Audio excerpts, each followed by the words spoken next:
सभी बच्चों को सुप्रभात, नमस्कार। मैं Rupnarayan Sharma, Resonance PCC division. और आज हम क्लास 10th सीबीएसई बोर्ड और उसका हमने रचना लेखन से संबंधित टॉपिक लिया है, पत्र लेखन।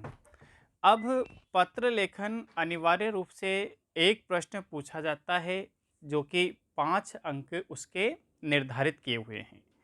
अब उसको कैसे हल करते हैं? देखो, पत्र लेखन 2 प्रकार के होते हैं, आप जैसा कि औपचारिक और अनौपचारिक। तो अभी कोर्स बी 10th क्लास में हमारे जो है वह है औपचारिक पत्र लेखन, जिसके अंतर्गत कौन-कौन से आते हैं साहब? जिसके अंतर्गत प्रार्थना पत्र ले लीजिए, शिकायती पत्र ले लीजिए, व्यावसायिक पत्र ले लीजिए, प्रपत्र ले लीजिए। ऐसे बहुत सारे जो कार्यालय के द्वारा या कार्यालय में भेजे जाने वाले पत्र हैं, उनको हम औपचारिक पत्र के नाम से उनको जानते हैं। तो चलें बच्चों, आज हमारा टॉपिक है पत्र लेखन। पहले तो इसकी परिभाषा देखें, पत्र लेखन होता क्या है? पत्र केवल विचारों के आदान प्रदान या महज सूचना तक सीमित नहीं है साहब। ऐसा नहीं। देखो, प्राचीन काल में कैसे पहले संवाद मौखिक हुआ करता था, फिर धीरे धीरे मानव रोजगार के लिए शहरों की ओर अग्रसर हुआ, तो उसे उनके परिवार के कुशल समाचार लेने के लिए पत्र लिखना उन्होंने एक परंपरा बनाई, जो आज तक भी चल रही है। अब कैसे? पत्र से ही पत्र लिखने वाले के व्यक्तित्व की झलक मिलती है। यानी जो पत्र लिखता है, अब वो सामने वाले को अपने विचार कैसे प्रस्तुत करता है, उसकी उसको झलक दिखाई देती है कि मेरे प्रति उसके मन में क्या विचार है। उसके संस्कार, उसकी मानसिक स्थिति तथा उसकी सोच का भी प्रकटीकरण होता है। यानी ये सब चीज़ें वह देखता है। प्रकटीकरण यानी प्रकट होते हैं उसके मन में कि मेरे प्रति वह कितना विश्वास रखता है, मेरे को कितना ईमानदार मानता है। किसके माध्यम से? पत्र के माध्यम से। अतः पत्र लिखने के लिए कुछ विशेषताओं को ध्यान में रखना सभी बच्चों की जिम्मेदारी है, रखना भी चाहिए। चलें, पत्र लिखने के नियम और तरीके देखो साहब। आप पत्र लिखने के नियम, पहला पॉइंट इसमें दिया है क्या? कि भाषा स्पष्ट, सरल, गंभीर और शालीन होना चाहिए। आपके पत्र को कोई भी पढ़े, उस पत्र को पढ़ते समय आपका विनम्र भाव उसमें झलकना चाहिए। ऐसा नहीं, देखो बोलने का लहजा है। किसी ने आपका नाम पूछा और आपने कहा मेरा नाम कपिल, और यदि आपके अंदर विनम्रता है, सर जी मेरा नाम कपिल है, यानी लहजा होना चाहिए।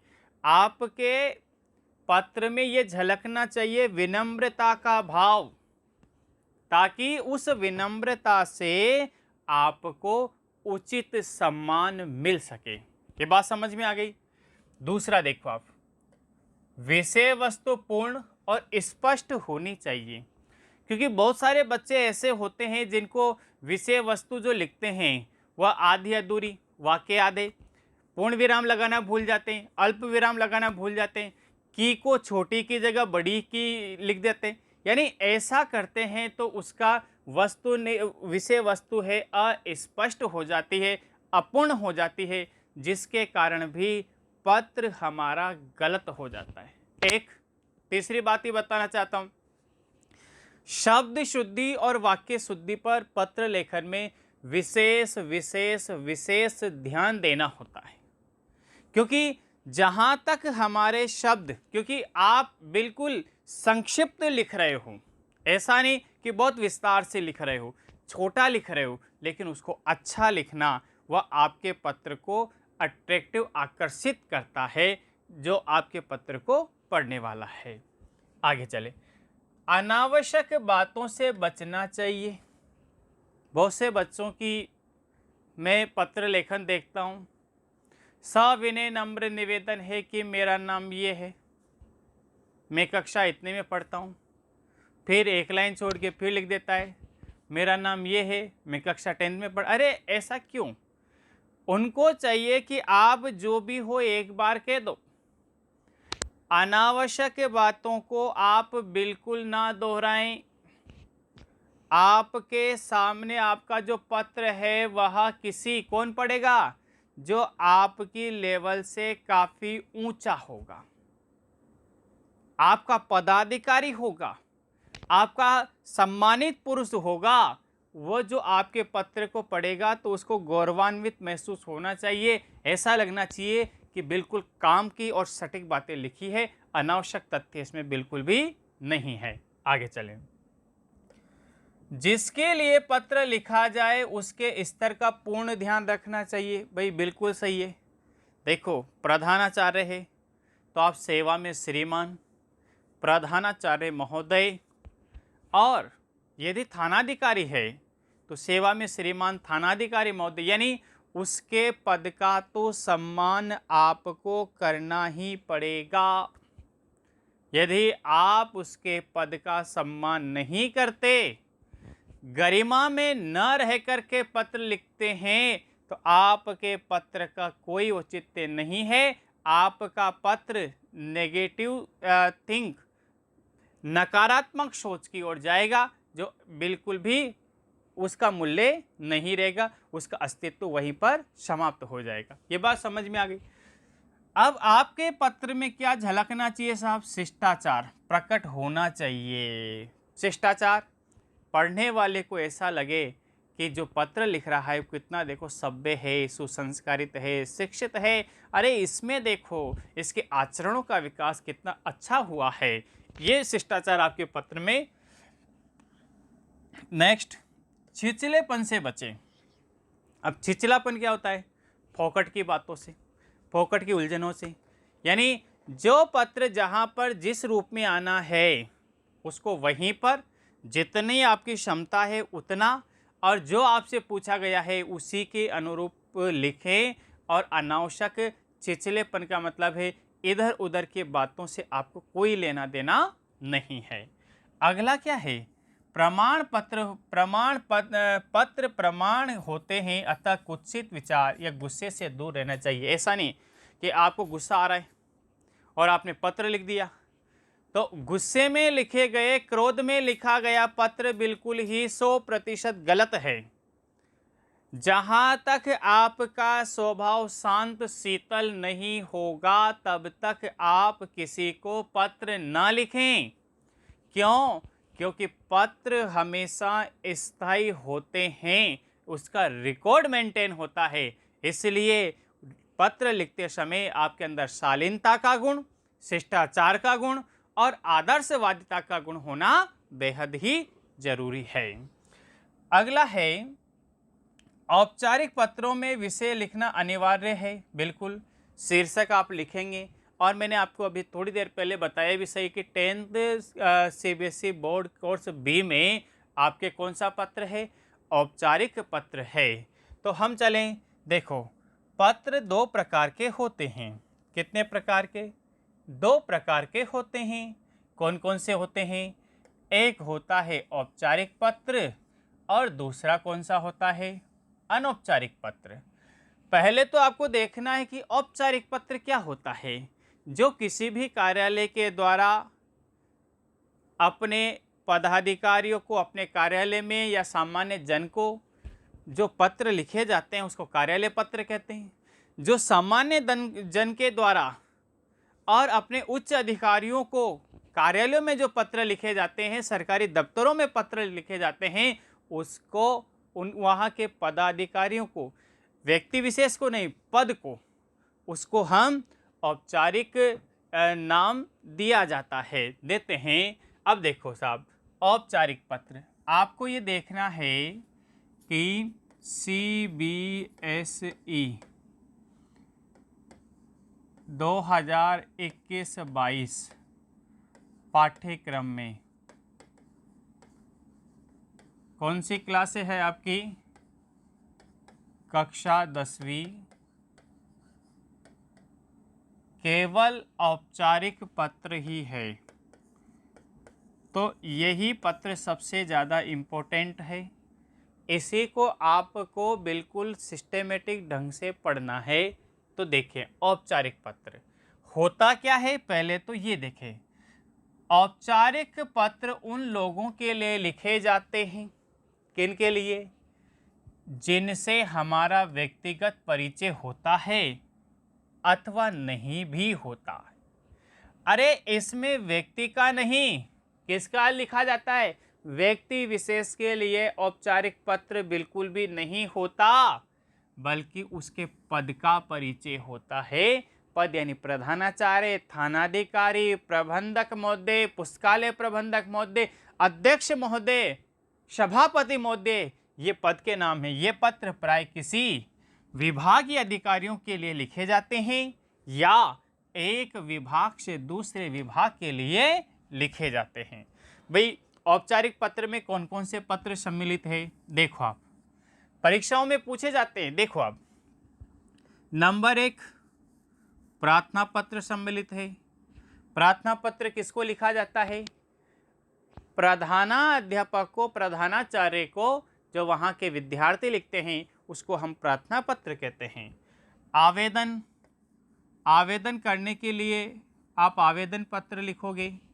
शिकायती, आपके मोहल्ले में लाइट नहीं आ रही है, आपके मोहल्ले में गंदगी है, आपके मोहल्ले में रोज़ चोरियां हो रही है, तो आप शिकायती पत्र लिखोगे। संपादकीय कभी पूछा नहीं गया। शुभकामना पत्र कभी नहीं पूछा गया। धन्यवाद ज्ञापित करने वाला पत्र आपके कभी पूछा नहीं जाता है। और व्यावसायिक पत्र, कभी कभी व्यावसायिक पत्र से संबंधित प्रश्न अवश्य आ जाते हैं। जो क्या, कोई वस्तु आपको मंगानी है, 10th क्लास का पाठ्यक्रम मंगाना है, तो उसके लिए आपको जो पत्र लिखना होता है उसको व्यावसायिक पत्र हम कहते हैं। आगे चलो साहब, अनौपचारिक पत्र पढ़ने का तो कोई औचित्य है ही नहीं। क्यों नहीं है, क्योंकि पूछा ही नहीं जाएगा तो क्यों पढ़ेंगे। चलो औपचारिक पत्र का प्रारूप देखें आप। भाई औपचारिक पत्र में पहला मैंने लिया क्या, प्रार्थना पत्र। अब इसमें देखो आप, प्रार्थना पत्र में इसका फॉर्मेट क्या होता है, ये प्रार्थना पत्र है साहब। देखो यहाँ से मैंने प्रारंभ किया इधर की साइड से, तो मैंने लिखा यहाँ पर सेवा में श्रीमान। अब इस श्रीमान में न है ना, इस न के नीचे हलंत लगाना पड़ेगा। फिर आपको पद का नाम, जैसे प्रधानाचार्य है तो यहाँ पे प्रधानाचार्य करना पड़ेगा। और भी कोई कक्षाध्यक्ष है या कक्षा मॉनिटर है तो उसका नाम। फिर यहाँ पर आप क्या लिखोगे, महोदय। अब सेकेंड लाइन में क्या लिखते हैं, या कोमा लगाना है भाई। फिर सेकेंड लाइन में क्या लिखते हैं, विभाग, कार्यालय, संस्था का नाम। जैसे विद्यालय है तो आपको विद्यालय का नाम लिखना है, कौन सा, आप केंद्रीय विद्यालय, जो भी आप लिखना चाहो। यहाँ पर आपने लिखा केंद्रीय विद्यालय, लिख दिया। अब कहाँ पर है, कोटा में है, और इसमें राजस्थान लिख दो साहब। दिनांक, दिनांक का फॉर्मेट में आपको समझाना चाहता हूँ। आज जैसे है 17 सितंबर,